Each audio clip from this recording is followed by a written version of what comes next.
सदियों के जुल्म का हिसाब है आरक्षण, कमजोर को हक दिलाने का इंकलाब है आरक्षण। यह खैरात नहीं बराबरी का वो रास्ता है जिससे जुड़ा हर शोषित का सम्मान और वास्ता है। दोस्तों, क्या आपने कभी सोचा है कि कोई सोशल मीडिया पेज सिर्फ 5 दिन में 55 लाख फॉलोअर्स कैसे पार कर जाता है? जी हाँ, इस समय इंटरनेट पर आरक्षण हटाओ आंदोलन की एक भारी लहर चल रही है। नीट परीक्षा 2026 के पेपर लीक और सरकारी नौकरियों की कमी से परेशान युवाओं के गुस्से को इस आंदोलन ने आरक्षण की तरफ मोड़ दिया। लेकिन क्या सच में देश की सारी समस्याओं की जड़ आरक्षण है, या फिर असली सच कुछ और ही है जिसे डेटा के जरिए दबाया जा रहा है? आज की इस वीडियो में हम इतिहास से लेकर साल 2026 तक की वर्तमान लहर तक को इस परत को खोलेंगे और बड़े से बड़े नेताओं के बयान को भी खंगालेंगे और इस आरक्षण हटाओ आंदोलन के बारे में समझेंगे। इसे हटाने से देश को कितना बड़ा नुकसान हो सकता है, इसके बारे में जो जानेंगे। नमस्कार दोस्तों, मेरा नाम पंकज यादव है।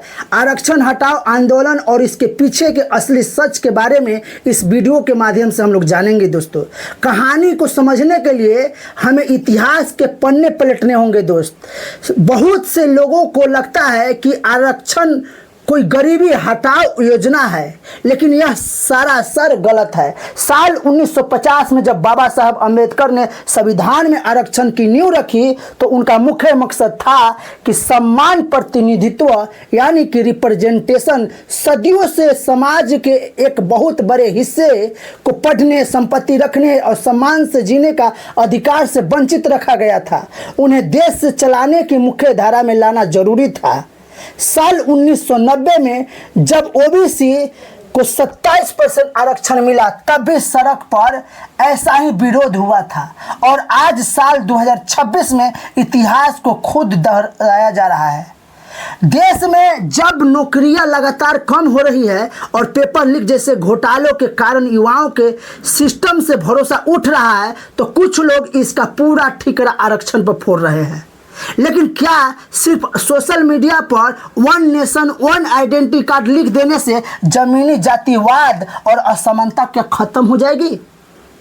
इस पूरे डिजिटल आंदोलन पर जब देश के बड़े राजनीतिक नेताओं से सवाल किया गया तो उनके जवाब आंख खोलने वाले थे। केंद्रीय मंत्री रामदास अठावले ने साफ शब्दों में चेतावनी देते हुए कहा कि आरक्षण को खत्म करना तो दूर, कोई इसे छू भी नहीं सकता है। उन्होंने स्पष्ट कहा कि आरक्षण शोषितों का संवैधानिक अधिकार है जो उन्हें प्रतिनिधित्व देता है। सत्ता पक्ष से लेकर विपक्ष के तमाम बड़े नेताओं का मानना है कि जो एसी रूम में बैठकर ये नैरेटिव चला रहा है कि आरक्षण हटाओ, उसे क्या पता कि देश की जमीनी हकीकत क्या है, और जमीनी हकीकत से अनजान है। देश का कोई भी जिम्मेदार व्यक्ति आरक्षण हटाओ के पक्ष में नहीं होगा। जिस व्यक्ति को यह महसूस होगा कि जमीनी हकीकत भारतीय समाज की क्या है, वो कभी ऐसा बात नहीं करेगा। दोस्तों, अब आते हैं सबसे बड़े सवाल पर। आखिर आरक्षण हटाओ देश के लिए खतरा क्यों है और यह क्यों जरूरी है? जरा सरकारी आंकड़ों पर नजर डालिए। आज भी देश की केंद्रीय यूनिवर्सिटी में प्रोफेसर, वाइस चांसलर और मंत्रालयों के बड़े सेक्रेटरी पद पर एससी, एसटी, ओबीसी प्रतिनिधित्व की आबादी के मुकाबले बहुत कम है।